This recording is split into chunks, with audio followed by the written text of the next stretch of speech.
नमस्कार विद्यार्थियों, अनिवार्य हिंदी की कक्षा में आप सभी का हार्दिक स्वागत है। हम अनिवार्य हिंदी के गद्य भाग का अध्ययन कर रहे थे और उस अध्ययन की श्रृंखला में आज बारी है महाराजपुर से ग्वारी घाट जबलपुर तक की यात्रा से संबंधित जो पाठ है। महाराजपुर से ग्वारी घाट जबलपुर, जिसके लेखक है अमृतलाल वेगड़। विधा की दृष्टि से ये जो रचना है ये एक यात्रा वृत्तांत है, एक महत्वपूर्ण यात्रा वृत्तांत है। इसमें ग्वारी घाट का नाम आया है, जो कि जबलपुर मध्य प्रदेश में नर्मदा नदी के किनारे स्थित है। लेखक ने ग्वारी घाट से लेकर जबलपुर तक की यात्रा का वृत्तांत इस पाठ में प्रस्तुत किया है। इस पाठ का जो महत्वपूर्ण भाग है या कि केंद्रीय वर्ण्य विषय है वह है नर्मदा नदी। नर्मदा नदी, जिसे रेवा के नाम से भी जाना जाता है, मध्य भारत की एक नदी और भारतीय उपमहाद्वीप की 5वीं सबसे लंबी नदी है तथा भारत की तीसरी लंबी नदी है। मध्य प्रदेश राज्य में इसके विशालतम योगदान के कारण इसे मध्य प्रदेश की जीवन रेखा भी कहा जाता है। इस पाठ में लेखक ने अपनी यात्रा का वर्णन किया है और उस यात्रा के वर्णन में नर्मदा नदी के प्रति उनकी अटूट आस्था, अटूट प्रेम और नर्मदा नदी ही नहीं, संपूर्ण जो पर्यावरण है, संपूर्ण प्रकृति है, उसकी स्थिति और उसकी दशा का वर्णन किया है। इस पाठ में लेखक ने पर्यावरण प्रदूषण, दोहन और उत्खनन के कारण नष्ट होती प्राकृतिक संपदा, प्राकृतिक सौंदर्य का एक प्रकार से भावपूर्ण वर्णन किया है। जहाँ तक अमृतलाल वेगड़ का सवाल है, अमृतलाल वेगड़ को नर्मदा नदी का लाल कहा जाता है। उन्होंने अपने जीवन में नर्मदा नदी को अपने जीवन का पर्याय बना लिया और एक लंबी यात्रा करके संपूर्ण नर्मदा नदी के क्षेत्र का बारीकी से अध्ययन किया और उसकी दशा और दिशा का बहुत ही भावपूर्ण वर्णन इस पाठ में उन्होंने किया है। और अमृतलाल वेगड़ के लिए कहा जा सकता है कि उनका जीवन नर्मदा नदी को समर्पित रहा। संपूर्ण जीवन पर्यावरण चिंतन और खास करके नर्मदा नदी के प्रति समर्पित रहा। नर्मदा नदी किस तरह से धीरे धीरे पर्यावरण प्रदूषण की शिकार हो रही है, किस तरह से उसकी जो प्राकृतिक संपदा है, वनस्पतियाँ हैं, किस प्रकार से नष्ट होती जा रही है, किस प्रकार से उसका दोहन किया जा रहा है, इसका वर्णन उन्होंने इस पाठ के अलावा सौंदर्य की नदी नर्मदा, जो कि उनकी पुस्तक है, उसमें किया है। और ये यात्रा वृत्तांत उसी का एक भाग है। अमृतलाल वेगड़ को नर्मदा नदी का लाल कहा जाता है, पुत्र कहा जाता है। और अमृतलाल वेगड़ खुद अपने आप को नर्मदा नदी को माँ कह करके पुकारते हैं। नर्मदा नदी की यात्रा दर्शन ही उनके जीवन का ध्येय बन गया था।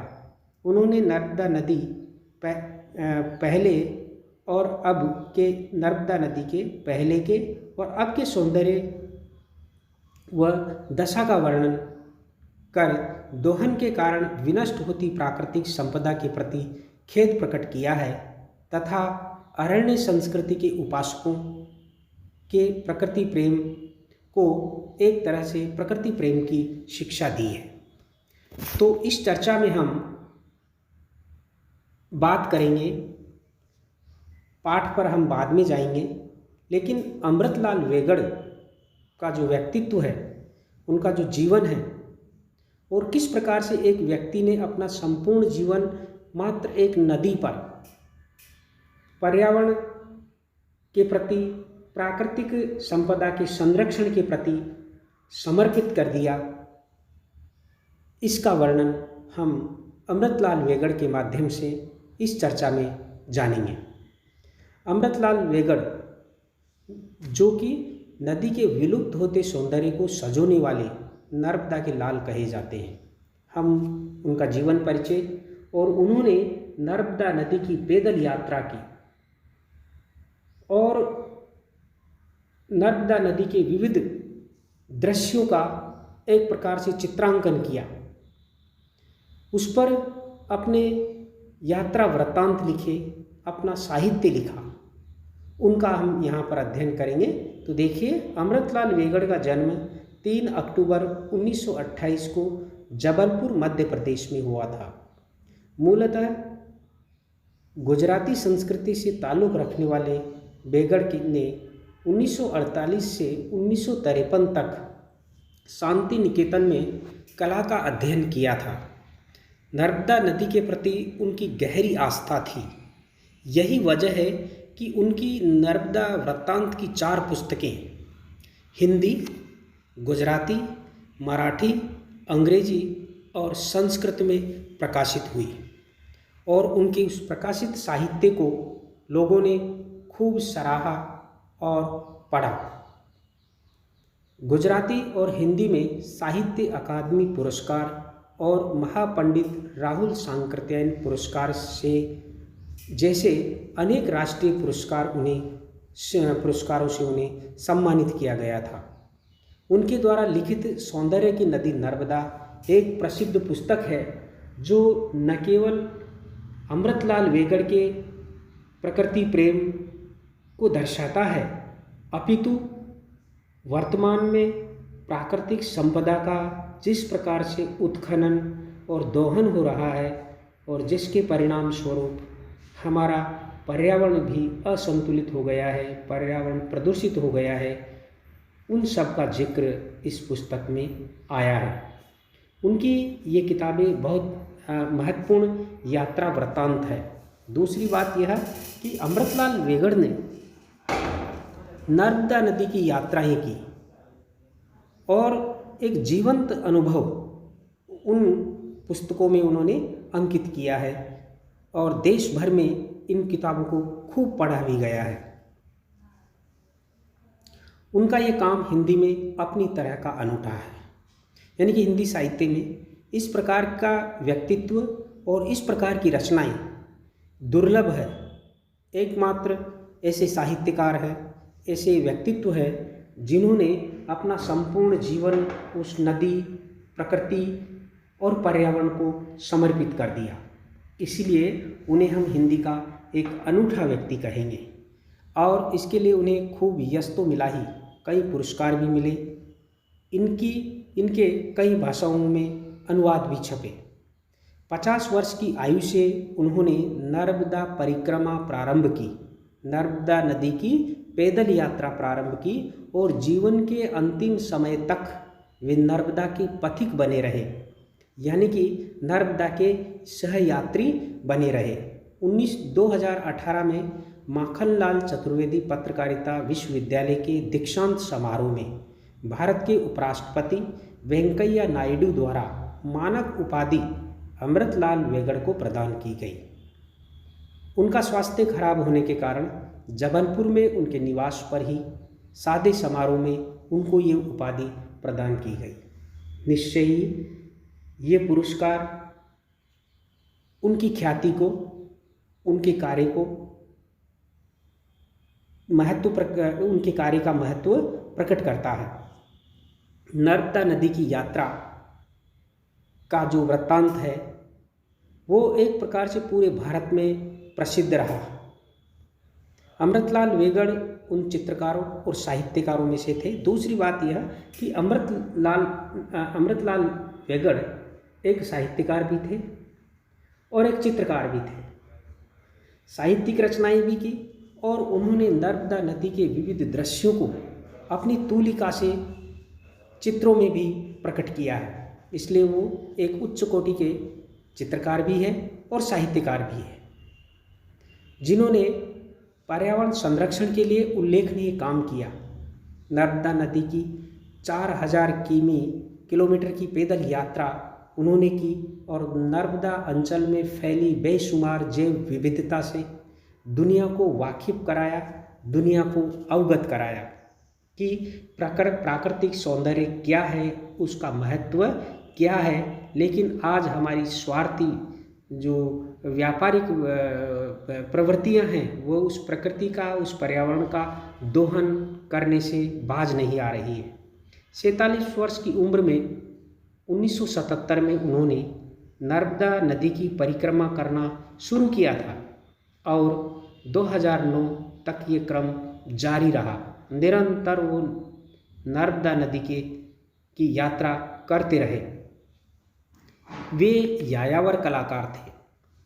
यायावर का मतलब घुमक्कड़ प्रकृति के कलाकार थे और 1977 से नर्मदा नदी से उनका जो मोहसूत्र जुड़ा, उससे बंधे बंधाए वे अंत तक अपना झोला स्केच पेड़ थामे नर्मदा के गिर्द के करीब 4000 किलोमीटर अपने पैरों से नाप चुके थे। कहने का तात्पर्य यह कि वो नर्मदा नदी के सहयात्री रहे और उनके साथ हमेशा एक झोला रहता था जिसमें चित्रकारी का पूरा सामान रहता था और चित्रकारी किया करते थे। इस प्रकार से नर्मदा नदी के विविध दृश्यों को देखते देखते वो 4000 किलोमीटर की यात्रा पैदल ही कर चुके थे, पैदल ही नर्मदा नदी को नाप चुके थे। फिर भी जब कभी उनसे लोग मिलते, अपनी निश्चल मुस्कान से वे कहते, अभी तो बस सुर ही मिला रहा हूँ, असली परिक्रमा यात्रा तो अगले जन्म में की जाएगी। अर्थात मैं इस नर्मदा नदी को पूरी तरह से अभी जान भी नहीं पाया हूँ और पूरी यात्रा भी नहीं कर पाया हूँ। यानी कि लेखक का मन नहीं भरा। वे एक लेखक, कथाकार, कला मर्मज्ञ और पर्यावरणविद थे। वास्तविक अर्थों में सच्चे पर्यावरण प्रेमी थे। गुजराती और हिंदी के बड़े लेखक होने के अलावा बेगड़ जी बहुत कुशल चित्रकार भी थे। उन्होंने कई दशकों तक की गई अपनी नर्मदा की परिक्रमा को बहुत सुंदर छवियों, जल रंगों में तथा कभी तेल रंगों में उकेरा था। 1928 में जन्मे बेगड़ जी को प्रकृति प्रेम अपने पिता से विरासत में मिला था। 1948 से 53 तक उन्होंने शांति निकेतन में नंदलाल बोसरी के गुरुओं से चित्रकला सीखी थी। गांधी गंगा में छात्रकाल में लिखा उनका एक बहुत सुंदर निबंध उनके व्यक्तित्व का सार है, जिसका शीर्षक था रण क्षेत्र में अहिंसा को उतारना। नर्मदा पर उनकी 4 अविस्मरणीय किताबें छपी, जो गुजराती, बंगाली, मराठी और अंग्रेजी में भी अनुदित हुई। अमृतस्य नर्मदा, सौंदर्य की नदी नर्मदा, तीरे तीरे नर्मदा और नर्मदा तुम कितनी सुंदर हो। कहने का तात्पर्य यह कि लेखक ने नर्मदा नदी को समर्पित, पर्यावरण और प्रकृति को समर्पित नर्मदा नदी के किनारे फैली विशाल जो वन राशि है, प्राकृतिक संपदा है, उसको उकेरने में, उसको अंकित करने में उन्होंने 4 किताबें लिख डाली। फिर भी उनका मन नहीं भरा। वो संतुष्ट नहीं हुए कि उन्होंने संपूर्ण प्रकृति को अपने साहित्य में समेट लिया है।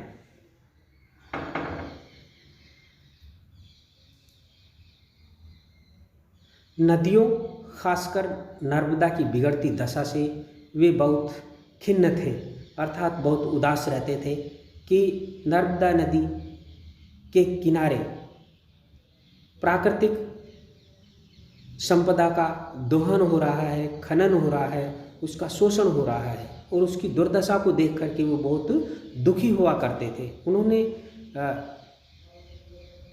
हम हत्यारे हैं, वे लिखते हैं, सभी को जो पर्यावरण का विनाश करते हैं, पर्यावरण का शोषण करते हैं, प्रदूषण फैलाते हैं, वो लिखते हैं कि हम सब इसके प्रति जिम्मेदार हैं, हम हत्यारे हैं।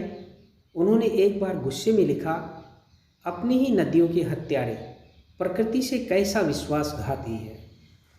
नर्मदा तट पर पेड़ों की कटाई ने भी उनको विचलित किया था। जब वो यात्रा के दौरान देखते थे कि किस प्रकार से नदी के किनारे स्थित पेड़ों की कटाई हो रही है, तो उससे वो बहुत ज़्यादा दुखी हो जाया करते थे। एक तो वैसे ही नर्मदा माता मर रही है, वो लिखते हैं कि एक तरफ तो नर्मदा माता वैसे ही मर रही है, तिस पर उसके आसपास पेड़ों को काटना तो मरणशील को डबल निमोनिया देना है। उन्होंने लिखा, यह पर्यावरणविद लंबे समय से कहते रहे थे कि विकास की ओट में अधिक कमाने खाने का बेपनाह लालच दुनिया के ऊपर तने हुए कुदरती सुरक्षा कवच को तबाह कर रहा है। तब वेगड़, मेधा पाटकर, चंडी प्रसाद भट्ट जैसे लोग बड़े बड़े डिग्रीधारियों, अर्थशास्त्रियों, उद्योगपतियों, सत्ताधारियों को विकास विरोधी, भ्रम फैलाने वाले झोला छाप टाइप नज़र आते थे, जिनको दुनियादारी की समझ नहीं थी। पर समय ने साबित किया कि वे ही सही थे। अमृतलाल वेगड़ का चिंतन ही सही था कि किस प्रकार हम कुदरत की जो संपदा है, कुदरत का जो सुरक्षा कवच है, उसको तबाह कर रहे हैं। प्रकृति एक प्रकार से मानव सभ्यता का सुरक्षा कवच है, लेकिन उसे हम स्वार्थ के कारण नष्ट करते जा रहे हैं। आज सारी दुनिया ताबड़तोड़ विकास से उपजी ग्लोबल वार्मिंग से करा रही है, और कहीं बाढ़ तो कहीं सुखाड़ से अरबों लोग विस्थापित होने को मजबूर है। अमृतलाल जी कहते थे कि इस दुनिया से, प्रकृति से हम उतना ही ले पाते हैं जितने कि हम उसके पात्र हैं। इससे अधिक लेने की कोशिश में हम पूरी प्रकृति और तदंतर मानव सृष्टि को भी खतरे में डालते हैं। इसलिए जहाँ कहीं भी वो प्रकृति का अतिदोहन देखते हैं तो निराश ही होते हैं। अमृतलाल वेगड़ की हिंदी की प्रसिद्ध किताब है नर्मदा की किताब देखिए, नर्मदा की परिक्रमा है, जो उन्होंने नर्मदा परिक्रमा के दौरान अनुभव के आधार पर लिखी थी। नर्मदा के हर भाव और अनुभव को वेगड़ साहब ने अपने चित्रों और साहित्य में उतारा है। उन्होंने गुजराती में 7, हिंदी में 4 किताबें लिखी, जिसका कि वर्णन हम पूर्व में भी कर चुके हैं। अमृतस्य नर्मदा, सौंदर्य की नदी नर्मदा, तीरे तीरे नर्मदा और नर्मदा तुम कितनी सुंदर हो। साथ ही 8-10 पुस्तकें बाल साहित्य पर भी उन्होंने लिखी। इन पुस्तकों के 5 भाषाओं में 3-3 संस्करण निकल चुके हैं, अर्थात एक उनकी किताबें जो कि अधिकतम पठनीय रही है, इसलिए उनके बार बार संस्करण निकलते रहे। कुछ का विदेशी भाषाओं में भी अनुवाद हो चुका है। हम वास्तव में अमृतलाल वेगड़ के नर्मदा को समर्पित व्यक्तित्व और विचारों पर जितना लिखा जाए उतना कम है। एक लेखक हैं मनीष वैद्य, उन्होंने अमृतलाल वेगड़ के कृतित्व और व्यक्तित्व को अपने लेख में समेटने का प्रयास किया है, अच्छा प्रयास किया है। यहाँ हम आपके सामने उनके उन विचारों को यहाँ पर प्रस्तुत करेंगे, जिससे कि हम अमृतलाल वेगड़ के प्रकृति और पर्यावरण प्रेम तथा नदी के प्रति उनके ममत्व को बहुत अच्छी तरह से समझ सकते हैं। उन्होंने लिखा है अमृतलाल वेगड़ के हवाले से कि हम हत्यारे हैं, अपनी नदियों के हत्यारे। क्या हाल बना दिया है हमने नदियों का। नर्मदा तट के छोटे से छोटे तृण और छोटे से छोटे कण न जाने कितने परिव्राजकों, ऋषि मुनियों और साधु संतों की पगधूलि से पावन हुए होंगे। यहाँ के वनों में अनगिनत ऋषियों के आश्रम रहे होंगे। वहाँ उन्होंने धर्म पर विचार किया होगा, जीवन मूल्यों की खोज की होगी और संस्कृति का उजाला फैलाया होगा। ऐसी पावन धरा है नर्मदा नदी का किनारा। हमारी संस्कृति अरण्य संस्कृति रही है, अर्थात प्रकृति पूजक संस्कृति रही है। हमारी संस्कृति में प्रकृति और पर्यावरण के प्रति सम्मान का भाव, पूजनीय भाव रहा है। लेकिन अब हमने उन पावन वनों को काट डाला है और पशु पक्षियों को खदेड़ दिया है और मार डाला है। धरती के साथ एक कैसा विश्वासघात है। ये सारी जो पंक्तियां हैं ये अमृतलाल वेगड़ की है। इतनी साफ गोई और पीड़ा से हमारी पीढ़ी के अपराध की स्वीकारोक्ति करने वाले नर्मदा नदी के एक और सपूत अमृतलाल वेगड़ 90 वर्ष की उम्र में 6 जुलाई 1918 की सुबह अपनी सार्थक जिंदगी की आखिरी सांस ली। सार्थक इसलिए कि उनसे नर्मदा को अलग कर देखना मुश्किल है। उन्होंने नर्मदा को आखिरी सांस तक जिया और उसकी चिंता करते रहे। नर्मदा उनके व्यक्तित्व में जैसे घुल मिल गई थी। चित्रकार और लेखक के रूप में उन्होंने नर्मदा की यश गाथा और उसके सौंदर्य को दूर दूर तक पहुंचाया था अपनी लेखनी के माध्यम से, अपनी उन अद्भुत यात्रा वृत्तांतों के माध्यम से। उन्होंने इसका सिर्फ गौरवगानी नहीं किया। ऐसा नहीं है कि उन्होंने नर्मदा के केवल महत्ता ही प्रकट की है अपने लेखन में, बल्कि नर्मदा के बिगड़ते स्वरूप को लेकर भी वे भीतर तक उनके अंदर वो पीड़ा से भरे हुए थे। उन्होंने अपनी किताब सौंदर्य की नदी नर्मदा की भूमिका में लिखा है, नर्मदा तट का भूगोल तेजी से बदल रहा है। बरगी बांध, इंदिरा सागर बांध और सरदार सरोवर बांध तथा अन्य बांधों के कारण अनेक गांवों का तथा नर्मदा के सैकड़ों किमी लंबे किनारे का अस्तित्व समाप्त हो गया है। जब मैंने ये यात्रा की थी तब एक भी गांव डूबा नहीं था। नर्मदा बहुत कुछ वैसी ही थी जैसी हजारों वर्ष पूर्व थी।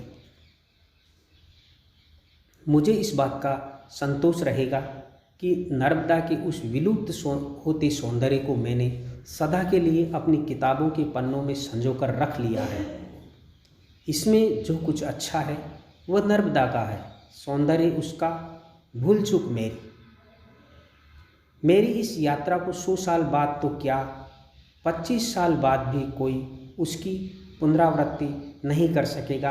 अर्थात 25 साल के बाद ये नदी और भी बदसूरत हो जाएगी।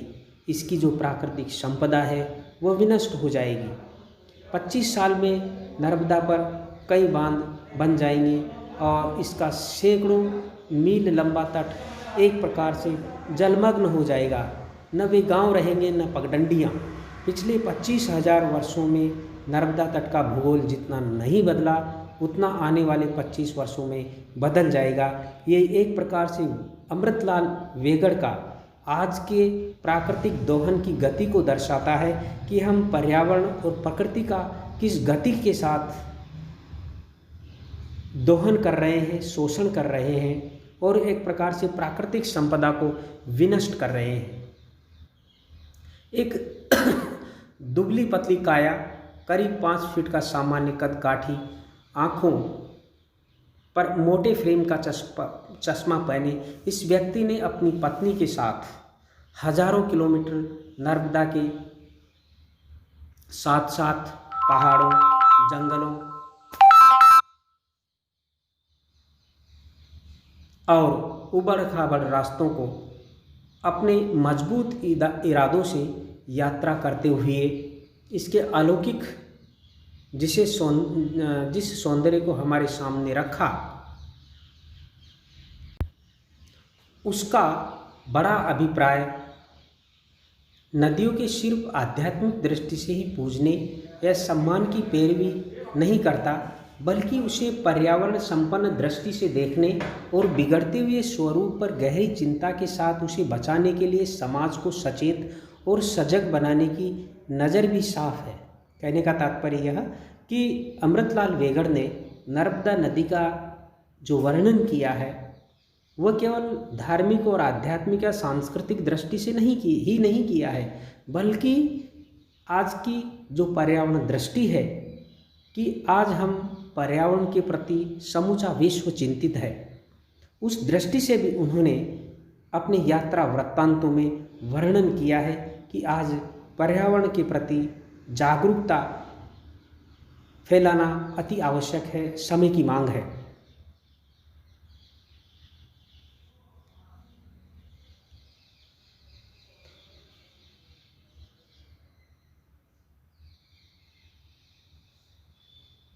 आज अमृतलाल वेगड़ हमारे बीच नहीं है और अमृतलाल वेगड़ के न होने का अर्थ है नदी को उसके पूरे रूप संसार के साथ जानने वाली पीढ़ी का अवसान या कि अंत।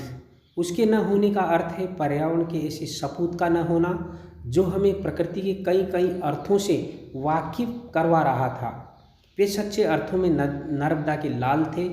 आज नर्मदा को गहरे संकट से बचाने और उसे पुनर्प्रतिष्ठित करने की महती आवश्यकता है। हालांकि उनकी किताबें और रेखाचित्र नर्मदा के सौंदर्य को हमें और हमारी आने वाली पीढ़ियों को भी नदियों के प्रति हमारे व्यवहार को सुधारने और उनका किरदार करने से रोकते रहेंगे, उनका निरादर करने से रोकते रहेंगे। उन्होंने कहा था कि जीवन में रोटी से पहले पानी की ज़रूरत है। हमारे लिए पानी का मतलब नर्मदा से है। नर्मदा को हमारी ज़रूरत नहीं बल्कि हमें नर्मदा की ज़रूरत है। नर्मदा किनारे हर शहर गांव में गंदे नाले नालियाँ नदी में मिल रहे हैं, जिसके कारण पानी गंदा हो रहा है। इन्हें रोकना शासन की प्रमुखता में शामिल होना चाहिए। बिना शोधन के नर्मदा में मिल रहा कारखानों का पानी प्रतिबंधित होना चाहिए। नर्मदा का पानी इतना दूषित नहीं है जितना गंगा यमुना जैसी बड़ी नदियों का दूषित है। जैविक गंदगी जैसे फूल पत्ती बहाना उतना घातक नहीं जितना रसायन उड़ेलना। किसान रासायनिक खाद डालकर खेती को नशेड़ी बना रहे हैं, वहीं ये बरसाती पानी के साथ बहकर नदी को भी दूषित कर रहा है। हमें जैविक खेती की ओर लौटना होगा। ऐसे विचार अमृतलाल वेगड़ के हैं। वे अपनी नर्मदा यात्रा के बारे में लिखते हैं कि नर्मदा के किनारे किनारे 1977 से 1988 के दौरान में 1800 किलोमीटर पैदल चला था। इसका वृत्तांत मैंने अपनी पुस्तक सौंदर्य की नदी नर्मदा में कर दिया है। नर्मदा की लंबाई 1312 किलोमीटर है। दोनों तट मिलाकर परिक्रमा को 2624 किमी चलना चाहिए। मैं 1800 किमी चला था, किंतु उत्तर तट के प्राय 800 किलोमीटर बाकी रह गए थे। 9 वर्ष बीत गए। 9 वर्षों के लंबे अंतराल के बाद नर्मदा पदयात्री के रूप में मानो मेरा पुनर्जन्म हुआ हो। 1996 से 1999 के दौरान मैंने नर्मदा के उत्तर तट की बची परिक्रमा भी पूरी की। उत्तर तट की इन्हीं यात्राओं का वृत्तांत है अमृतस्य नर्मदा। एक प्रकार से यह उत्तर नर्मदा चरित है। वे लिखते हैं कि यहाँ विशाल आकार की मूर्तियों की ढलाई खंडों में की जाती है, फिर उन्हें सफाई से जोड़ दिया जाता है। मेरे लिए नर्मदा परिक्रमा के 2500 से भी अधिक किमी एक साथ चलना संभव नहीं। मेरे लिए नर्मदा परिक्रमा में 2500 से भी अधिक किलोमीटर एक साथ चलना संभव नहीं था। इसलिए उन्होंने इस यात्रा को टुकड़ों में किया। इसलिए मैंने ये यात्राएं खंडों में की। टुकड़ों में बटी इस लंबी यात्रा को मैंने इन किताबों में जोड़ दिया है। वैसे खंड यात्राओं का ये तरीका मेरे लिए बिल्कुल सही था। घर आकर मैं यात्रा वृत्तांत लिख लेता था कोलाज बना लेता था, चित्र बना लेता था, विश्राम पाकर तरोताज़ा होता था और आगे की यात्रा के लिए नई शक्ति पा लेता।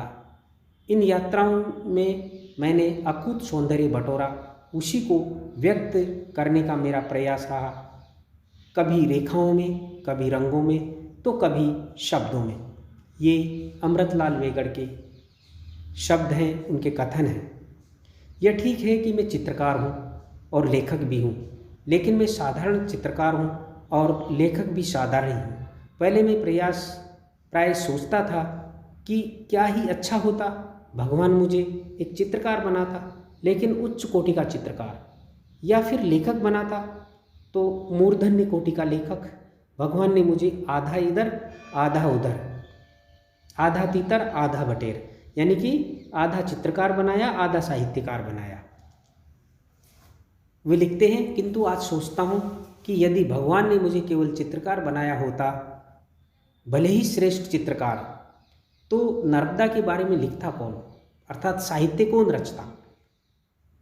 और केवल लेखक बनाया होता तो भले ही प्रकांड लेखक, तो नर्मदा के चित्र कौन बनाता, अर्थात मेरा चित्रकार होना सफल हुआ, मेरा साहित्यकार होना भी सफल हुआ। नर्मदा को असाधारण लेखक या असाधारण चित्रकार के बजाय एक ऐसे आदमी की ज़रूरत थी जिसमें ये दोनों ही बातें हों, फिर चाहे वो साधारण ही क्यों न हो। नर्मदा के राशि राशि सौंदर्य से मैं अंजूरी भर सौंदर्य ही ला सका हूँ, लेकिन इसी से मैं अपना जीवन भी धन्य समझता हूँ। ऐसा अमृतलाल वेगड़ का विचार है।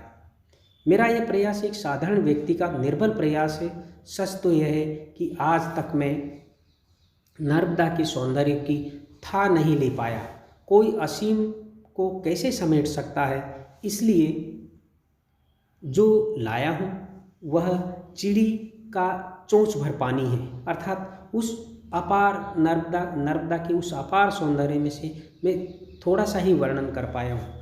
एक असंतोष मन में जरूर है कि मुझे 100 साल पहले जन्म लेना चाहिए था, जब प्रकृति का सौंदर्य अक्षुण्ण था, यानी कि 100 साल पहले प्रकृति के साथ इतनी छेड़छाड़ नहीं थी, इतना दोहन नहीं था, इतना शोषण नहीं था, जब हमने नर्मदा तट के पावन जंगलों को काटा नहीं था। उस समय मेरा जन्म होना चाहिए था, ताकि मैं नर्मदा को और भी अधिक सुंदर रूप में देख पाता। जब अनेक जंगली जानवर और असंख्य पक्षी इन जंगलों में निवास करते थे, जब मनुष्य ने प्रकृति को क्षत विक्षत नहीं किया था, और जब नर्मदा अबाध गति से प्रवाहित होती थी, तब मुझे नर्मदा का तमाम ऐश्वर्य उसकी पूरी गरिमा में देखने को मिलता। उस धरती पर मुझे फैक्स या ईमेल से आना चाहिए था, जबकि मैं आया डाक से, अर्थात मैं देरी से आया। वास्तव में नर्मदा को उन्होंने अपने भीतर महसूस किया। बड़े बड़े बांध बनाए जाने से जिस तरह नर्मदा का सौंदर्य बिगड़ने लगा, उसकी उन्हें गहरी पीड़ा और आक्रोश भी था। वे बार बार कहते रहे। नर्मदा को समझाने की मैंने ईमानदार कोशिश की, और मेरी कामना है कि सर्वस्व दूसरों पर लुटाती ऐसी ही कोई नदी हमारे सीने में बह सके, अर्थात हमारे अंतर्मन में नदियों के प्रति प्रेम का भाव उमड़ सके, तो नष्ट होती हमारी सभ्यता और संस्कृति शायद बच सकती है।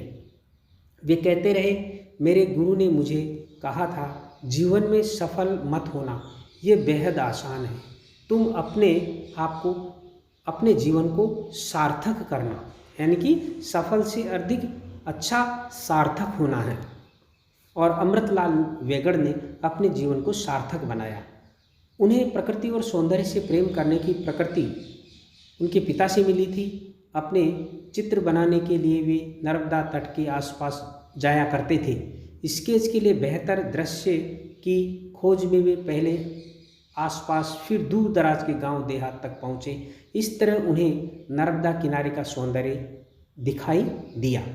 नर्मदा परिक्रमा करते लोग मिले तो परिक्रमा को लेकर जिज्ञासा जागी। ऐसे ही दृश्यों से यह संकल्प मेरे अंदर दृढ़ हुआ कि नर्मदा की परिक्रमा की जानी चाहिए। वे अपनी प्रथम पुस्तक सौंदर्य की नदी नर्मदा में लिखते हैं, कभी कभी मैं अपने आप से पूछता हूँ, ये जोखिम भरी यात्रा मैंने क्यों की? और हर बार मेरा उत्तर होता, अगर मैं ये यात्रा न करता तो मेरा जीवन व्यर्थ ही चला जाता। अर्थात अमृतलाल वेगड़ कहते हैं कि नर्मदा नदी की यात्रा करके मैंने अपने जीवन को सफल बनाया है। जो जिस काम के लिए बना हो उसे वह काम करना ही चाहिए, और मैं नर्मदा नदी के लिए ही बना हूँ, इसलिए मैंने नर्मदा की यात्रा की है। नर्मदा की आत्मकथा में वे कहते हैं, याद रखो, पानी की हर बूंद एक चमत्कार है। हवा के बाद पानी ही मनुष्य की सबसे बड़ी आवश्यकता है, किंतु पानी दिन पर दिन दुर्लभ होता जा रहा है। नदियाँ सूख रही है, उपजाऊ जमीन डूहों में बदल रही है, टीलों में बदल रही है, आए दिन अकाल पड़ रहे हैं। मुझे खेद है, ये सब मनुष्य के अविवेकपूर्ण व्यवहार के कारण हो रहा है, मनुष्य के प्रकृति शोषक के कारण हो रहा है। अभी भी समय है, वन विनाश बंद करो, बादलों को बरसने दो, नदियों को स्वच्छ रहने दो। केवल मेरे प्रति ही नहीं, समस्त प्रकृति के प्रति प्रेम और निष्ठा की भावना रखो। लेखक की ये प्रकृति के प्रति बहुत ही भावपूर्ण संदेश है मानव समाज को। वे अपनी किताब के अंत में लिखते हैं, नर्मदा तट से लौटता तो नर्मदा मेरी आँखों के आगे झूलती रहती। लेखक अपनी किताब के अंत में लिखते हैं कि नर्मदा तट से जब मैं लौटता तो नर्मदा मेरी आँखों के सामने झूलती रहती, उसकी आवाज़ मेरे कानों में गूंजती रहती। नर्मदा मेरी रग रग में प्रवाहित हो रही है, होती रहती। इसलिए मेरा मन चिल्ला चिल्ला कर कहना चाहता है, सुनिए, मैं नर्मदा तट से आ रहा हूँ। उसके सौंदर्य का थोड़ा सा प्रसाद लेकर आया हूँ, लीजिए। और अधिक पानी का मन करे तो एक दिन पो फटने पर अपने घर का दरवाज़ा बंद करके सीधे नर्मदा तट की ओर चल दीजिए।